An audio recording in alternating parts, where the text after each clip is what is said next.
Era uno de los últimos hombres que todavía vivía de los que habían caminado y hablado con Jesús. Casi todos sus mejores amigos habían muerto. Muchos habían sido matados por los romanos. Y ahora había sido enviado al exilio a Patmos, una rocosa isla solitaria en el mar Egeo. Pero de este aislado puesto de soldados del Imperio Romano nos viene algo extraordinario, uno de los cuadros más resplandecientes del futuro que alguna vez ha sido pintado, una de las visiones más animadoras que alguna vez ha sido comunicada. Hoy descubriremos por qué un hombre que estaba tan aislado de la sociedad pudo comunicar un mensaje a generaciones del futuro en forma tan poderosa.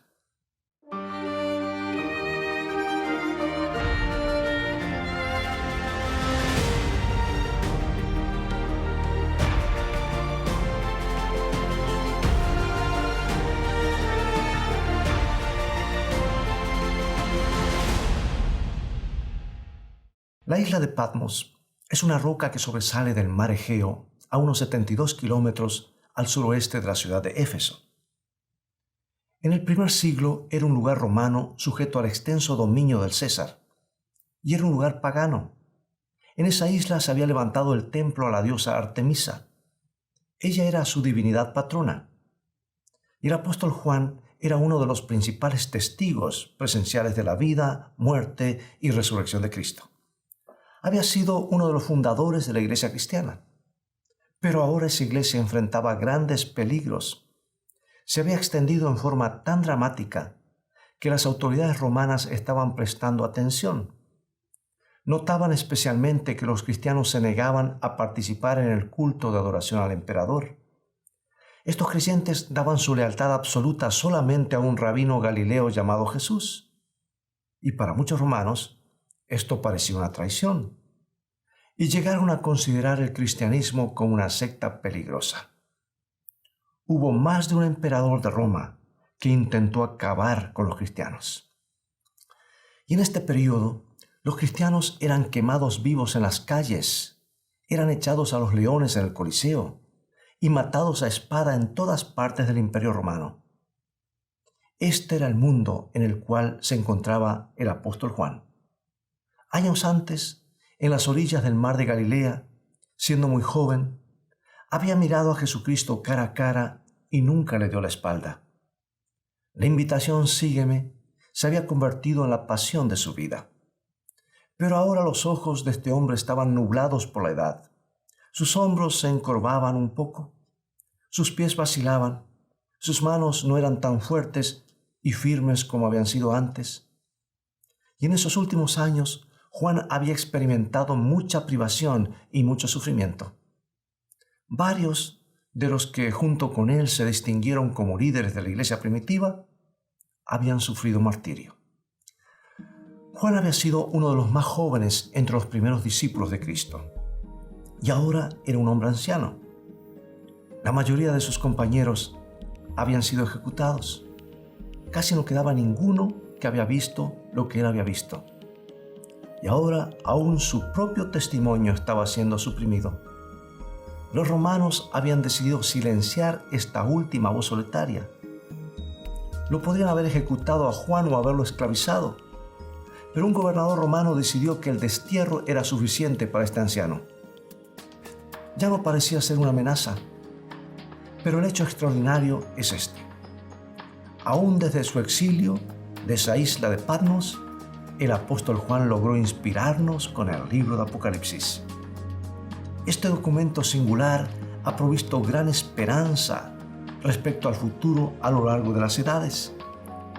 Del oscuro lugar donde se encontraba, en un extremo remoto del Imperio Romano, Juan vio un cuadro increíblemente animador.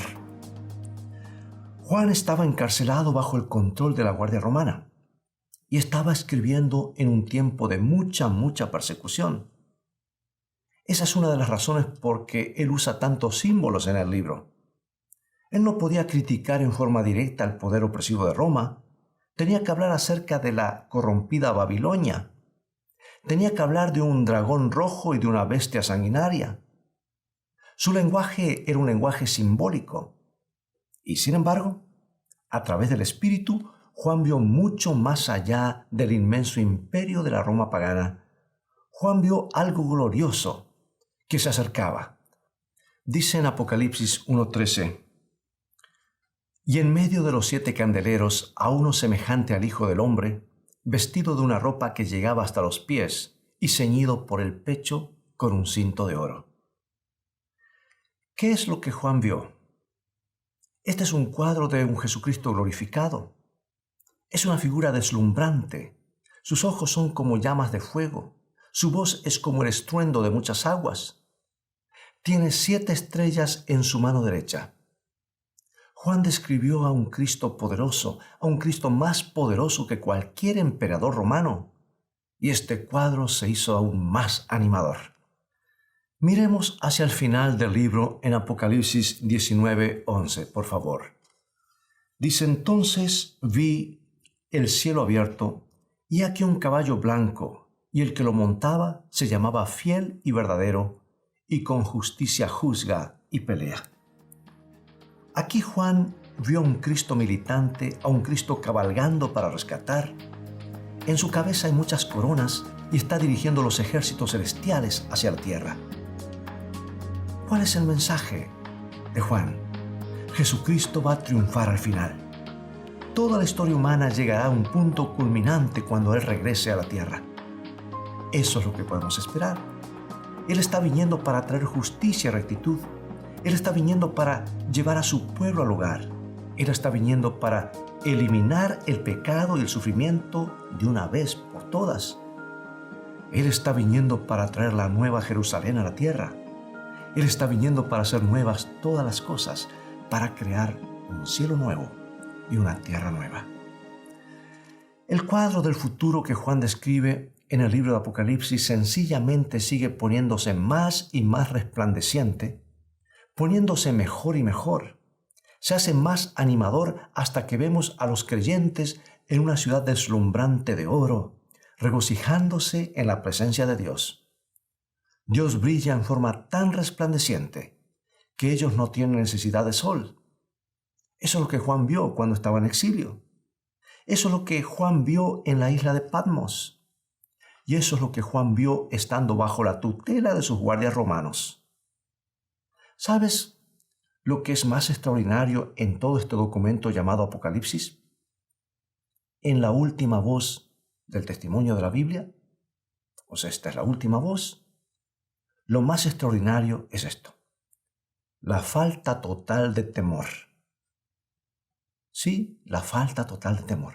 Simplemente no se encuentra miedo en el libro. Sí, se describen calamidades, sí, los poderes de las tinieblas tratarán de hacer cosas terribles, pero Juan no tiene miedo. No tiene miedo de la corrupta Babilonia, no tiene miedo de la bestia que brama o de la furia del dragón. Yo creo, amigos, que esto es extraordinario. Cuando uno se pone a reflexionar, en realidad el apóstol Juan tenía mucho que temer. Hablando en términos humanos, él debería haber tenido mucho miedo. Debería haber tenido miedo del poder de Roma. Después de todo, casi todo el mundo que se conocía entonces estaba bajo el dominio de Roma. Y Roma creía que podía eliminar y hacer desaparecer al cristianismo. Debía haber tenido miedo respecto a la iglesia, por los otros creyentes que la amaba tanto. Y hablando en términos humanos, estaban enfrentando un futuro sombrío.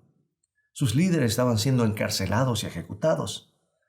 Los miembros de la iglesia estaban siendo esparcidos. Y Juan estaba totalmente aislado de esta gente. No podía estar ahí para ayudarlos. No podía estar ahí para consolarlos. Este tipo de separación siempre hace que nuestros temores aumenten. Juan debería haber tenido temor porque estaba tan aislado. No tenía el compañerismo que nos sostiene durante tiempos difíciles. La soledad es otra cosa que tiende a aumentar nuestros temores en forma marcada. Juan debería haber tenido miedo porque el fin de su vida se estaba acercando. Los ancianos pocas veces son tan audaces como lo fueron al tener 20 años. Juan debería haber tenido miedo. Juan debería haber tenido muchas razones para temer. Entonces nos preguntamos, ¿por qué tenía tanta confianza? ¿Por qué es que pudo pintar un cuadro tan animador, tan glorioso, en un periodo de tanta dificultad? ¿Por qué es Juan un hombre así, sin temor? Para llegar al elemento esencial de la respuesta, miremos al corazón de Juan. Miremos a lo que le daba esa motivación a este hombre. Miremos a lo que se encontraba en el centro del ministerio de Juan. ¿De qué más hablaba? ¿Qué enfatizaba en forma mayor? Bueno, al leer los escritos de Juan, inmediatamente uno empieza a ver algo. Hay una cosa acerca de la cual él sigue hablando. Él sigue hablando acerca del amor. Escuchemos al apóstol en la primera carta de Juan, capítulo 3, versículo 1. Mirad cuál amor nos ha dado el Padre para que seamos llamados hijos de Dios. Por esto el mundo no nos conoce porque no le ha conocido a Él. Y más tarde agrega en el capítulo 4, versículo 7 lo siguiente. El amor es de Dios. Todo aquel que ama es nacido de Dios y conoce a Dios. Y en 1 Juan 4, 19 nos dice, nosotros le amamos a Él porque Él nos amó primero. Sabes, el ministerio de Juan estaba centrado en el amor. La vida de Juan estaba centrada en el amor. Y esto es lo que él absorbió de su Señor y Maestro, Jesús. Juan era un joven impresionable, de mucha sensibilidad, cuando se convirtió en un discípulo. Formó lazos muy estrechos con Cristo. Siempre estaba cerca de Él. Se lo conocía a Jesús a Juan, mejor dicho, como el discípulo a quien Jesús amaba. Y yo creo que ese es el secreto detrás de la intrepidez de este apóstol. Él era el hombre sin temor porque él era el hombre que amaba y que era amado. Y Juan mismo nos da a entender en el capítulo 4 de su primera carta, versículo 18. En el amor no hay temor, sino que el perfecto amor echa fuera el temor. El amor echa fuera el temor. Ese es el gran principio que el apóstol Juan enseña. Ese es el gran principio que su vida corroboró. Juan sabía que era amado. Pero no siempre había sido así, porque Juan se crió en Betsaida, una comunidad pesquera a las orillas del norte del mar de Galilea. Y al crecer llegó a ser un joven impulsivo y apasionado, conocido como hijo del trueno. Tenía un carácter impetuoso. Y eso no desapareció así nomás cuando empezó a seguir a Jesús de Nazaret. Al principio tenía más celo que sabiduría. Y cuando cierta población vecina se negó a darle la bienvenida al Señor, Juan rápidamente sugirió que se haga caer fuego del cielo sobre esa gente irrespetuosa. Él tenía ambiciones juveniles. Su madre se había acercado una vez a Jesús pidiendo que a sus dos hijos, Santiago y Juan, se les concediesen las posiciones más elevadas en el reino de los cielos. Pero paso a paso, el amor de Jesús empezó a penetrar en lo profundo de este joven. Lentamente empezó a entender la longitud y la anchura y la profundidad del amor de Dios. Su conexión con Cristo se hizo fuerte. Una de las memorias más vívidas de Juan tenía que ver con algo que ocurrió justo después de su última cena con Cristo. Los 12 discípulos estaban desparramados por aquí y por allá en un aposento alto. La conversación en el aire era acerca de quién ocuparía el lugar principal en el reino venidero. El ego, el amor propio de las personas reunidas allí era evidente. La tensión era casi palpable. Se dieron cuenta de que no había un sirviente disponible para hacer la acostumbrada tarea de lavar los pies de todas las personas que se encontraban allí. Los 12 se miraban incómodamente. Nadie tenía el menor deseo de lavar los pies sucios del otro. Fue entonces que Jesús hizo algo maravilloso.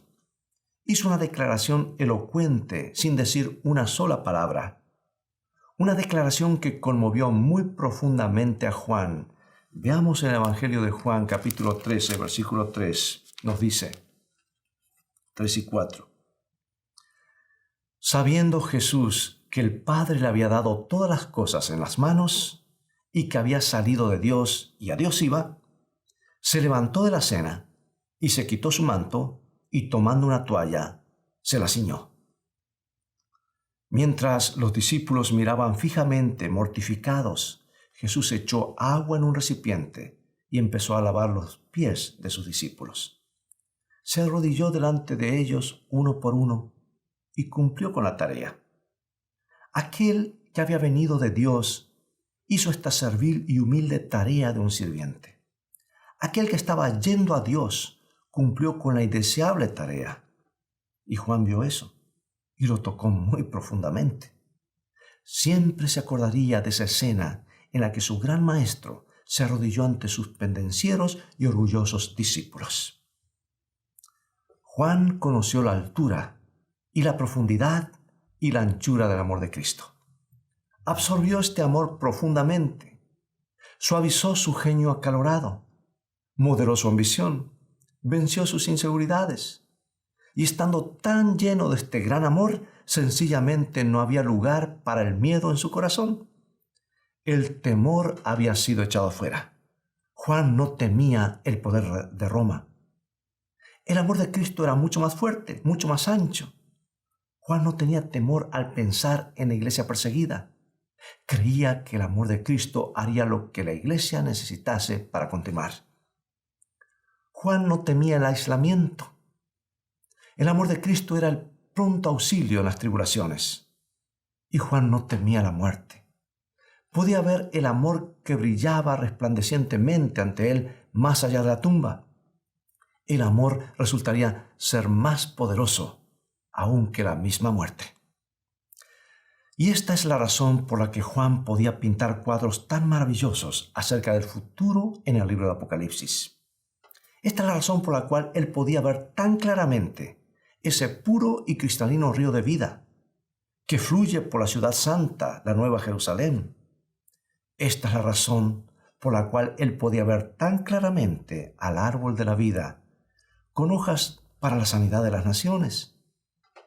Era un nuevo jardín del Edén, un nuevo paraíso. Era el Edén restaurado. Y Juan vio lo que el amor divino había preparado para nosotros en la ciudad santa. Apocalipsis 22, 3 al 5. Y no habrá más maldición, y el trono de Dios y del Cordero estará en ella, y sus siervos le servirán, y verán su rostro, y su nombre estará en sus frentes. No habrá allí más noche, y no tienen necesidad de luz de lámpara, ni de luz de sol, porque Dios, el Señor, los iluminará, y reinarán por los siglos de los siglos. El amor ilumina cualquier lugar. El amor de Dios hace que cualquier lugar resplandezca como el día, especialmente la gloriosa Nueva Jerusalén. Ese es el cuadro que Juan pintó. El diablo tratará de hacer guerra, el dragón podrá bramar, la bestia podrá perseguir, pero el amor de Dios prevalecerá. El amor de Dios finalmente creará un nuevo futuro. Juan no temía los tiempos de crisis. Juan no temía el juicio. Juan no temía al Dios que debe venir a la tierra y decidir los destinos de todos los seres humanos. Juan no temía a un Cristo glorificado que aparecerá en los cielos para traer la historia a un punto culminante. No, amigo y amiga, el amor había echado fuera todos sus temores. El amor había eliminado sus preocupaciones y sus ansiedades. El amor había barrido sus dudas. Escucha cómo él concluye su libro, capítulo 22, versículo 20. El que da testimonio de estas cosas dice: ciertamente vengo en breve. Amén. Sí, ven, Señor Jesús. Ven, Señor Jesús, ven pronto. Juan esperaba anhelante la segunda venida del Señor Jesucristo. La esperaba con un corazón abierto, un corazón ensanchado por el amor de su Señor, que lo había amado primero. El amor de Cristo puede quitar todos los temores. Ven a Él, ahora mismo, en este momento, mientras escuchas este canto, antes de orar.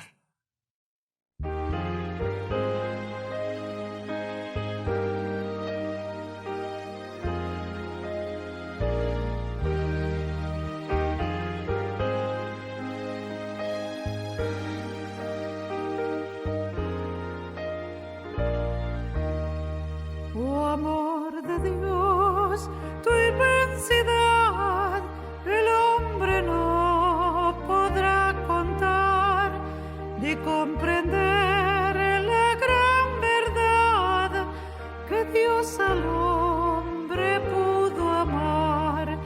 Cuando el pecado entró al hogar de Adán y Eva en Edén, Dios lo sacó, mas prometió un Salvador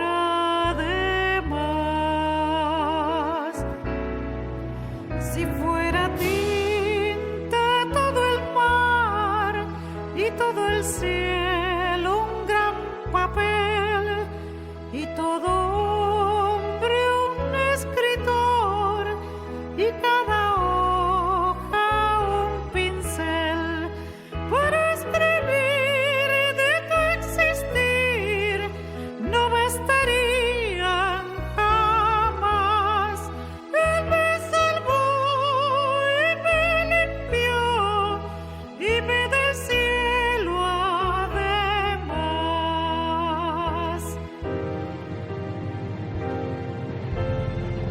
Amor de Dios, brotando estás, inmensurable, eternal, por las edades durarás, inagotable raudal. Amor de Dios, brotando estás, inagotable, eternal, por las edades durarás, inagotable raudal.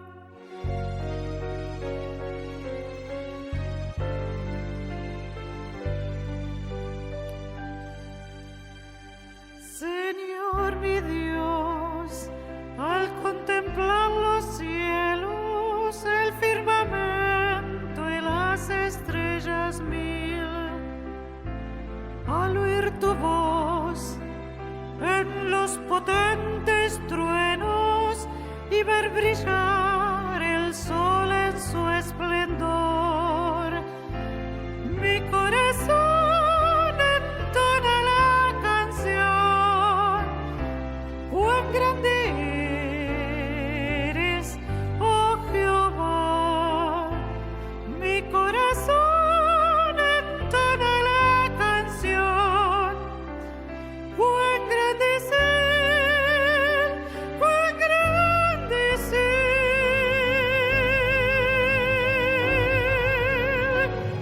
Mi corazón entona la canción.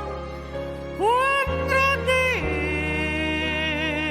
eres, oh Jehová. Mi corazón entona la canción. Grande eres tú, grande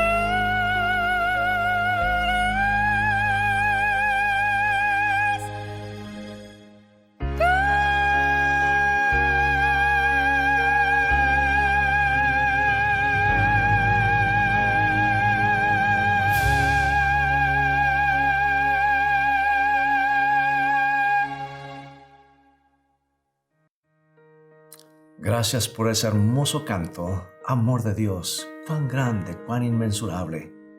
Acompáñame en oración. Querido Padre, necesitamos tu amor en lo profundo de nuestros corazones. Necesitamos que el torrente de tu luz haga desaparecer las sombras. Necesitamos que el torrente de tu compasión haga desaparecer nuestras inseguridades y ansiedades. Venimos a ti porque tú nos puedes salvar y ser nuestro Señor. Gracias por acercarte a nuestras vidas. Gracias por colmarnos con tu gracia y tu amor en esta hora. Te pido esto en el nombre de Jesús. Amén. Nuestro Padre Celestial está esperando derramar sobre nosotros la plenitud de sus bendiciones. Es privilegio nuestro beber abundantemente en las fuentes del amor infinito. Qué extraño que oremos tan poco. Dios está pronto y dispuesto a oír la oración sincera del más humilde de sus hijos. ¿Por qué han de ser los hijos e hijas de Dios tan remisos para orar?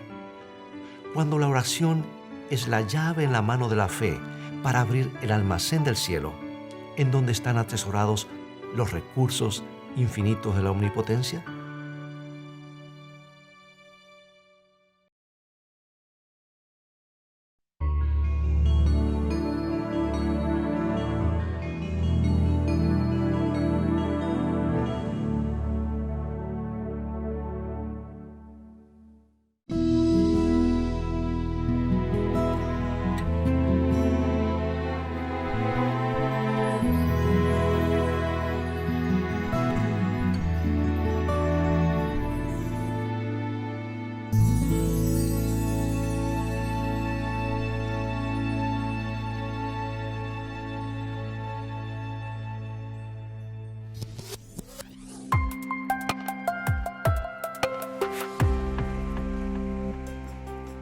¿Te has preguntado alguna vez por qué permite Dios el sufrimiento? ¿Cómo se originó la maldad en la tierra? ¿Cuál es la marca de la bestia?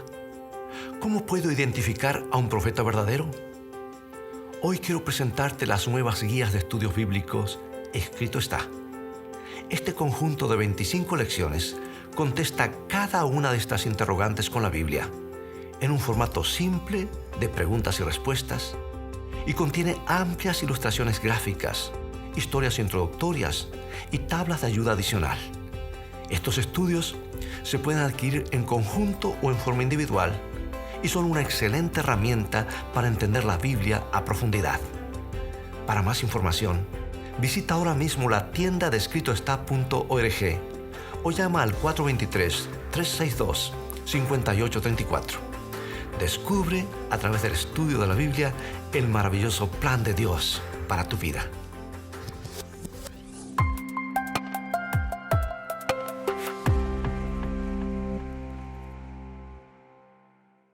Bien amigos, es todo el tiempo que tenemos por hoy y ha llegado el momento de despedirnos. Enfrenta el día de hoy con valor, porque el amor de Jesús elimina todo temor. Te invito a continuar estudiando más acerca del amor de Dios en su santo libro. Visítanos en nuestro sitio de internet escritoestá.tv, donde podrás obtener una variedad de estudios bíblicos. Mientras tanto, Dios te bendiga y te guarde, y recuerda, escrito está, no solo de pan vivirá el hombre, sino de toda palabra que sale de la boca de Dios.